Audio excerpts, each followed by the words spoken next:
हर रोज एक नई कहानी देखने के लिए चैनल को सब्सक्राइब करें और बेल आइकन दबाना ना भूलें। सीता और गीता दोनों बचपन से ही काफी अच्छी सहेलियां थीं। दोनों हमेशा साथ रहा करती थीं। साथ स्कूल गई और बड़े होने पर साथ कॉलेज भी गईं। दोनों की बहुत पक्की दोस्ती थी। एक दिन कॉलेज के पार्क में दोनों बैठी होती हैं और सीता गीता से कहती है, गीता, अब तो कॉलेज भी पूरा होने वाला है और मेरे घर वाले मेरे लिए लड़का ढूंढ रहे हैं शादी के लिए। अच्छा, मेरी मम्मी ने तो ढूंढ भी लिया मेरे लिए और अब कुछ समय बाद मेरी शादी भी हो जाएगी। अच्छा, और तू अब मुझे बता रही है? बस यही थी तेरी दोस्ती? अरे नहीं यार, तुझे बताने ही वाली थी मैं, पर तू मुझे मौका ही कहाँ देती है कुछ बताने का। चल ठीक है, पर शादी के बाद मुझे भूल तो नहीं जाएगी ना? अरे नहीं पागल, मैं तुझे कैसे भूल सकती हूँ? तू तो मेरी सबसे अच्छी दोस्त है। ये हुई ना बात। अच्छा सुन, एक काम करते हैं, तेरी शादी के बाद अगर तुझे बेटा हुआ ना तो उसकी शादी मेरी बेटी से करियो, ठीक है? और अगर मेरी लड़की हुई तो तू मेरे लड़के से करवा दियो। अब सीता गीता थोड़ी देर और बातें करती हैं, फिर दोनों कॉलेज खत्म होने पर घर चली जाती हैं। कुछ महीनों बाद सीता गीता की शादी अलग अलग शहर में हो जाती है, जिसके बाद दोनों एक दूसरे से मिल नहीं पाती और ना ही बात कर पाती हैं। कुछ सालों बाद सीता को एक प्यारा सा बेटा राहुल होता है, वहीं गीता को प्यारी सी बेटी सुमन होती है। ऐसे ही पूरे 18 साल और बीत जाते हैं और एक दिन सीता अपने बेटे राहुल के साथ कार में कहीं जा रही होती है कि तभी उसकी कार के आगे एक लड़की अचानक आ जाती है और वो और कोई नहीं बल्कि गीता की बेटी सुमन होती है, जिसे देखकर राहुल एकदम से ब्रेक लगा देता है और दोनों माँ बेटे बाहर आते हैं। जिसके बाद सीता सुमन से कहती है, अरे बेटा, कौन हो तुम और ऐसे जल्दबाजी में कहाँ भागी जा रही हो? तुम्हें लगी तो नहीं ना कहीं? नहीं आंटी जी, मैं ना थोड़ा जल्दी में हूँ। माँ की तबीयत बहुत खराब है, मुझे उनके पास जल्दी जाना है। मुझे माफ करना, मैंने आपका रास्ता रोका। मैं चलती हूँ। रुको बेटा, कहाँ जाना है तुम्हें? चलो मैं छोड़ देती हूँ। तुम्हें देखकर लगता है तुम्हारी माँ बहुत ज्यादा बीमार है, चलो हमारे साथ। आप इतना कह रही हैं तो ठीक है आंटी। इतना कहकर सुमन राहुल और उसकी माँ के संग कार में बैठ जाती है और राहुल सुमन को उसके घर ले जाता है। सुमन के घर जाने के बाद सीता अपनी बचपन की सहेली गीता को वहाँ देखती है। गीता बहुत बीमार होती है, वो अपनी जिंदगी के आखिरी पल बिता रही होती है और इतने सालों बाद अपनी सहेली को ऐसी हालत में देखकर सीता कहती है, गीता, गीता, तुम्हें क्या हो गया? तुम इतने सालों से कहाँ थी? मैंने तुम्हें कहाँ कहाँ नहीं ढूंढा मेरी दोस्त। सीता, मुझे तो उम्मीद भी नहीं थी कि मेरे आखिरी वक्त में मैं तुमसे मिल पाऊंगी। मुझे लगा था कि मैं तुम्हें बिना मिले ही भगवान को प्यारी हो जाऊंगी। चुप कर पगली, ऐसे कुछ नहीं होगा तुझे। तू बिल्कुल ठीक हो जाएगी। चल मेरे साथ अभी हॉस्पिटल चल, मैं तेरा इलाज करवाऊंगी। नहीं सीता, मेरे पास इतना समय नहीं है। बस मेरी एक ही इच्छा है जो तू ही पूरी कर सकती है। शायद इसीलिए भगवान ने तुझे इस वक्त मेरे पास भेजा हो। हाँ बोल गीता, जो तू कहेगी मैं जरूर पूरा करूंगी। हमने एक बार वादा किया था कि अगर तेरा बेटा हुआ तो तू उसकी शादी मेरी बेटी से करवाएगी, और अब वो वक्त आ गया है। तुम्हें अपना वादा पूरा करना होगा। हाँ मुझे याद है गीता, और मैं वादा जरूर पूरा करूंगी। तुझसे वादा करती हूँ मेरी दोस्त। सीता, मुझे तेरे वादे पर पूरा भरोसा है। इतना कहते ही गीता दम तोड़ देती है और ये देख सभी लोग रोने लगते हैं। अंतिम संस्कार करने के बाद गीता की बेटी सुमन को सीता अपने साथ अपने घर ले जाती है और कुछ दिन बाद अपने बेटे राहुल से सुमन की शादी पक्की कर देती है। धीरे धीरे राहुल और सुमन भी एक दूसरे से प्यार करने लगते हैं और सीता मन ही मन में सुमन को अपनी बहू मान लेती है। लेकिन एक रात जब राहुल अपने काम से वापस आ रहा होता है, तभी उसकी गाड़ी की टक्कर एक ट्रक से हो जाती है और उस हादसे में सीता का बेटा राहुल मर जाता है। पहले माँ और फिर होने वाले पति को खो देने के बाद सुमन सीता से कहती है, माँ जी, मुझे माफ कर दीजिए। मेरे आने के बाद पहले आपने मेरी माँ जैसी अच्छी दोस्त और फिर अपना इकलौता बेटा राहुल को दिया। मैं एक मनहूस लड़की हूँ जो पैदा होते ही अपने बाप को खा गई, बड़ी हुई तो माँ को खा गई, जब जवान हुई तो अपने पति को। नहीं बेटा सुमन, इसमें तेरी कोई गलती नहीं है। ये सब तेरी वजह से नहीं हुआ। जो किस्मत में लिखा होता है वो तो होता ही है बेटा, तू खुद को मत कोस। नहीं माँ जी, ये तो आपकी अच्छाई है कि आपको मुझ जैसी मनहूस भी अच्छी लगती है। अरे बेटा ऐसे नहीं कहते, जो हुआ सो हुआ। अब बीती बातों को भूल जा और जिंदगी में आगे बढ़। कैसे आगे बढ़ूं माँ जी, मुझे कुछ समझ नहीं आ रहा। बेटा तू कमरे में जा, आराम कर। बेचारी के साथ बचपन से ही बुरा होता आया है। पहले पिता का प्यार ना पा सकी और फिर माँ, और अब पति का भी सुख नहीं मिला। अगर वो घर में रहेगी तो इन सब बातों को सोच सोच कर खुद को ही दोष देती रहेगी। एक काम करती हूँ, सुमन को लेकर कहीं दूर चली जाती हूँ और उसकी आगे की पढ़ाई करवाऊंगी। बेटा तो खो दिया है मैंने, अब बेटी को नहीं खो सकती। अगले ही दिन सीता सुमन को लेकर दूसरे शहर चली जाती है और वहाँ जाकर वो सुमन के आगे की पढ़ाई करवाती है और साथ ही सभी को ये कहती है कि सुमन उसकी बहू नहीं बल्कि बेटी है। वो इस बात का किसी को भी पता लगने नहीं देती कि सुमन की शादी उसके बेटे से होने वाली थी, जो कि अब इस दुनिया में नहीं था। और अब वो सुमन की दूसरी शादी करवाना चाहती है। जो कोई भी सुमन के बारे में सीता से पूछता वो सुमन को कुंवारी ही बताती। एक दिन सुमन अपनी स्कूटी से कॉलेज जा रही होती है और रास्ते में स्कूटी पंचर हो जाती है। तभी उसे परेशान देखकर राजा नाम का लड़का अपनी बाइक रोककर कहता है, क्या हुआ मैडम, थोड़ी परेशान लग रही हो, कुछ मदद चाहिए? शक्ल से ही गुंडा सा लग रहा है। नहीं, नहीं चाहिए आपकी मदद, जाओ आप। अरे मैडम ये रास्ता ठीक नहीं है, अगर मदद चाहिए हो तो बता दो। मैं कोई ऐसा वैसा लड़का नहीं हूँ जैसा आप सोच रही हैं। अरे कह दिया ना, नहीं चाहिए मदद, जाओ यहाँ से। ठीक है, जैसी आपकी मर्जी। तभी राजा वहाँ से चला जाता है और सुमन को अकेले देख दो गुंडे वहाँ आ जाते हैं और उसे छेड़ने लगते हैं। सुमन को वो गुंडे परेशान कर ही रहे होते हैं कि तभी वहाँ पर राजा आ जाता है और उन गुंडों की खूब पिटाई करता है और वो गुंडे वहाँ से भाग जाते हैं। फिर राजा सुमन से कहता है, क्यों मैडम, अब भी नहीं चाहिए हेल्प? सॉरी, पर मेरी स्कूटी खराब हो गई है। ये मैं ठीक करवा दूंगा, तुम मेरे साथ चलो, मैं तुम्हें तुम्हारे घर छोड़ दूंगा। ठीक है। इतना कहकर सुमन राजा की बाइक पर बैठ जाती है और राजा सुमन को उसके घर तक छोड़ने आता है। रात के समय लड़के के साथ सुमन को आते देख पहले तो सीता को कुछ ठीक नहीं लगता। फिर वो सोचती है कि शायद राजा सुमन का बॉयफ्रेंड है और सुमन अब अपनी जिंदगी में आगे बढ़ रही है। ये देखकर वो खुश हो जाती है। अब सीता अगले दिन से राजा के बारे में सब मालूम करने निकल जाती है और उसे पता चलता है कि राजा एक बहुत अच्छे परिवार का लड़का है। और ये देख सीता सुमन का रिश्ता लेकर राजा के घर जाती है और राजा की माँ कांता से कहती है, देखिए कांता बहन जी, मेरी सुमन बहुत ही सुंदर और सुशील लड़की है और मुझे ऐसा लगता है कि शायद वो आपके बेटे राजा को पसंद भी करती है और राजा भी उससे प्यार करता है।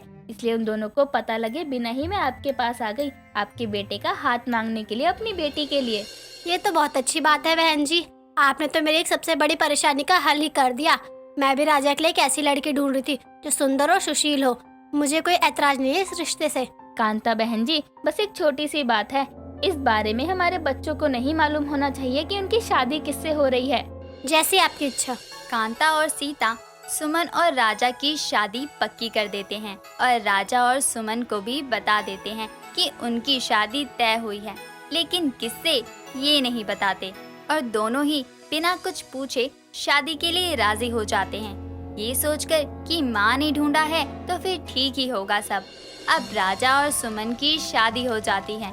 शादी की पहली रात जब राजा सुमन का घूंघट उठाता है तो देखता है कि ये वही लड़की है जिसकी उसने हेल्प की थी और सुमन भी राजा को पहचान लेती है, जिसके बाद दोनों एक साथ कहते हैं, तुम?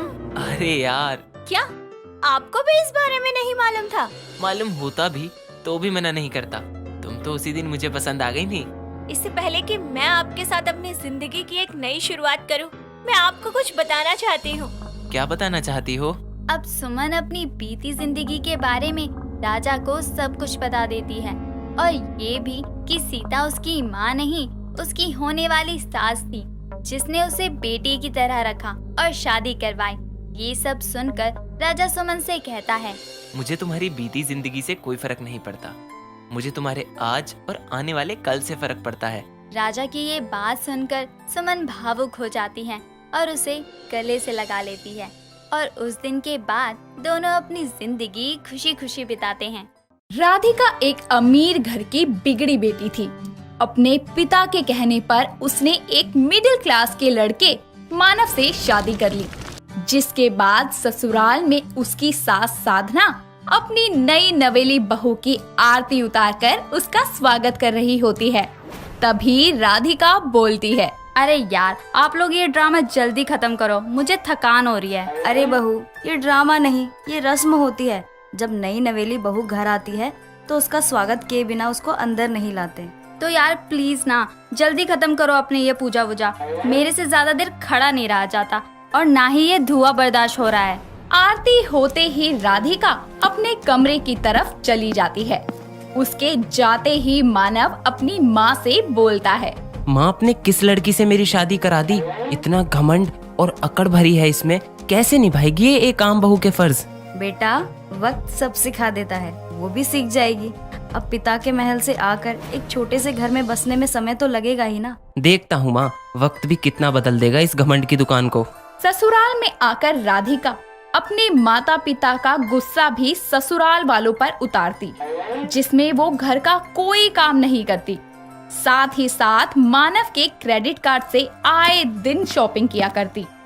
लेकिन एक दिन साधना की तबीयत खराब होने पर वो राधिका से बोलती है, राधिका बहू, आज मेरी थोड़ी तबीयत खराब है, तो तू क्या रात का खाना बना लेगी? ओ हेलो, ये खाना वाना और टिपिकल बहू वाले काम मेरे से नहीं होंगे। मेरे माँ बाप ने मुझे इतने प्यार से इसलिए नहीं पाला कि मैं यहाँ आकर नौकरानियों वाले काम करूँ। पर बहू, ये तो तुम्हारा अपना घर है, तुम्हारा ससुराल है। अब तुमको अपनी पूरी जिंदगी यहीं रहना है। इसी बात का तो रोना है। अगर आप नहीं होती ना तो शायद मैं मानव को लेकर अपने घर में ही रह लेती। राधिका की इस बात से साधना को बहुत ठेस पहुंचती है, लेकिन राधिका को इस बात से कोई फर्क नहीं पड़ता। अगले दिन राधिका अपनी कुछ दोस्तों को घर बुलाती है, जहां वो सब उसको इस छोटे से घर में देखकर हैरान हो जाती हैं। तभी उनमें से राधिका की एक फ्रेंड मीशा बोलती है, अरे यार राधिका, किस झोपड़पट्टी में रह रही है? सच्ची यार, तेरी तो किस्मत एक राजा से रंक जैसी हो गई है। यार, ये सब पापा का किया धरा है। उन्होंने मुझे इमोशनल ब्लैकमेल करके यहाँ फंसा दिया। तो ऐसा करना, तू अपने पति को लेकर अपने पापा के घर शिफ्ट हो जा। वो माँ का भक्त है, अपनी इस बुढ़िया माँ को छोड़कर कहीं नहीं जाएगा। राधिका अपनी दोस्त के सामने ससुराल की बुराई कर रही होती है। तभी बाहर से मानव आता है और अपने घर में लड़कियों की भीड़ देखकर वो बोलता है, ये सब क्या है? क्या भीड़ लगा रखी है? कौन है ये लोग? तमीज से बात करो, ये सब मेरी दोस्त हैं और भीड़ तो लगेगी ही। इतना छोटा सा घर जो है कि 4 लोग एक साथ खड़े हो जाए तो भी भीड़ लग जाती है। ये कौन है राधिका? दिखने में तो बड़ा ही हैंडसम है यार। Unfortunately he is my husband. ये सब बकवास बंद करो और ये बताओ माँ कहाँ है? चिल्लाने की जरूरत नहीं है, अंदर किसी कमरे में पड़ी होगी, देख लो जाकर। वैसे तमीज की जरूरत तो तुमको है। खैर छोड़ो, तुमको तो मैं बाद में देखता हूँ। मानव इतना बोलकर अंदर चला जाता है, लेकिन उसके जाते ही मीशा राधिका से बोलती है, यार राधिका, तेरा पति तो बहुत हैंडसम है, एकदम माचो मैन। मैं तो कहती हूँ अगर तू खुश नहीं है तो मुझे दे दे। Oh just shut up Misha. तुझे मिर्ची क्यों लग रही है? वैसे भी तुझे तो वो पसंद नहीं है। सच्ची यार, हैंडसम लड़का मिले तो मैं पूरी जिंदगी तेरी बुढ़िया सास की जिम्मेदारी ले लूं। बहुत हुआ, अब निकलो यहाँ से। मेरे साथ रहकर उसकी तरफदारी करने वाले गद्दारों की मुझे कोई जरूरत नहीं है। जा रही हूँ राधिका, पर तेरे अंदर किस चीज की अकड़ है? तेरे जिद्दी होने की वजह से ही तेरे पापा ने तुझे एक मिडिल क्लास के पल्ले बांध के अपना पीछा छुड़वा लिया, और तेरा पति तो तुझे एक नजर प्यार से देखता तक नहीं है। कुछ भी तो नहीं है तेरे पास, फिर किस चीज का घमंड है तुझे? You bitch, get out of my house. Misha की बातें राधिका को तीर की तरह चुभती है और वो खुद को कमरे में बंद करके अपने कमरे को तहस नहस कर देती है और साथ ही साथ जोर जोर से चिल्लाते हुए बोलती है, I don't need anyone, everyone is a traitor। मेरे पापा ने भी मुझे धोखा दिया और अब मेरे दोस्तों ने भी। राधिका के चिल्लाने की आवाज से साधना घबरा जाती है और वो मानव से बोलती है, बेटा, बहू के पास जाना, वो परेशान होगी, कहीं खुद को वो कुछ कर ना ले। माँ वो खुद को दुख देने वालों में से नहीं है, दूसरों को देती है। बाप के लाड प्यार ने पहले सर चढ़ाया और आज जब उसी सर से फिसलकर नीचे गिरी है तो उसको बर्दाश्त नहीं हो रहा। पर बेटा अब वो तेरी पत्नी है और तुझे उसके सुख दुख में उसका साथ देना चाहिए। माँ उस दिन जब आपकी तबीयत खराब थी तो क्या उसने आपका साथ दिया? नहीं ना। इसीलिए करने दो जो कर रही है, अपने आप चिल्ला चिल्ला के शांत हो जाएगी। पर बेटा मैंने तुझे ये नहीं सिखाया कि किसी को दुख में देखकर हम ये सोचे कि उसने हमारे साथ बुरा किया तो हम भी उसके साथ बुरा ही करें। ठीक है माँ, मैं जा रहा हूँ। मानव राधिका के कमरे में जाता है जहाँ सारा सामान इधर उधर फैला होता है और राधिका एक कोने में बैठकर रो रही होती है। जिसके बाद मानव बड़े प्यार से उसके पास जाकर बैठता है और उसे टिश्यूज देते हुए बोलता है, अब चीजों पर गुस्सा उतार लिया हो तो मेरी बात ध्यान से सुनना। तुम मेरी बीवी हो, मानता हूँ तुम यहाँ खुश नहीं हो, लेकिन हमारी खुशियाँ हमारे हाथ में होती हैं। अगर हम हमेशा किसी चीज की कमी महसूस करके रोते रहेंगे तो वो कमी बढ़ेगी ही, कम नहीं होगी। मुझे किसी चीज की कमी नहीं है, सब कुछ है मेरे पास। दौलत है, शोहरत है, सब है। लेकिन रिश्ते नहीं हैं। इंसान को पैसे का घमंड नहीं, रिश्तों का घमंड करना चाहिए, क्योंकि किसी जगह जाकर पैसों का अंत मुमकिन है लेकिन रिश्तों का नहीं। पर मेरे बेरुखे बर्ताव की वजह से सब मुझसे दूर हो गए। मम्मी, पापा, माँ जी और कौन? मैं? हाँ तुम। मानती हूँ मुझे तुमसे प्यार नहीं था, लेकिन जब मेरी दोस्त ने तुम्हें ले जाने की बात की तो मुझे गुस्सा आने लगा। मैं पागल सी हो गई। वो इसलिए कि तुम बाहर से भले जितनी खड़ूस बन लो, पर तुम्हारे अंदर भी जज्बात हैं जो वक्त आने पर तुम्हारे ऊपर हावी हो जाते हैं। इसीलिए उनको खुद ही स्वीकार करो। चीजें आसान हो सकती हैं। मैं तुम्हारे साथ हमेशा हूँ, बस एक बार तुम कोशिश तो करो। राधिका मानव की बातें सुनकर पछतावे की आग में जलने लगती है और उसे गले लगाकर बोलती है, मानव, क्या माँ जी मुझे माफ करेंगी? इसका जवाब तुमको खुद मिल जाएगा। चलो मेरे साथ। मानव राधिका को लेकर अपनी माँ के कमरे में जाता है जहाँ साधना अपनी बहू का मायूस चेहरा देखकर उसे गले लगा लेती है। ये देखकर राधिका बोलती है, माँ जी मुझे माफ कर दीजिए। अपने घमंड के चलते मैंने आपको कितना गलत बोला। जाने अनजाने में आपको मर जाने तक के लिए बोल दिया। मैं बहुत शर्मिंदा हूँ। अरे बेटी भी भला माँ से माफी मांगती है क्या? मैंने आज तक कभी भी तुझे बहू नहीं माना और ना ही आगे मानूंगी। तू मेरी बेटी है और बेटी ही रहेगी। दोनों सास बहू एक बार फिर से एक दूसरे के गले लग जाती है। ये देखकर मानव बोलता है, मैं क्यों पीछे रहूं भाई, मुझे भी गले लगा लो। जिसके बाद तीनों आपस में गले मिलते हैं और उस दिन के बाद से राधिका अपनी अकड़ को छोड़कर एक साधारण आज्ञाकारी बहू बन जाती है और इसी के साथ साथ वो अपने परिवार की सारी जिम्मेदारी निभाती है और एक पत्नी के सारे फर्ज निभाते हुए एक नई जिंदगी की शुरुआत करती है। दोस्तों अगर आपको ये कहानी पसंद आई तो इसे लाइक करें, शेयर करें और कमेंट करके बताएं कि कहानी में आपको सबसे अच्छा क्या लगा।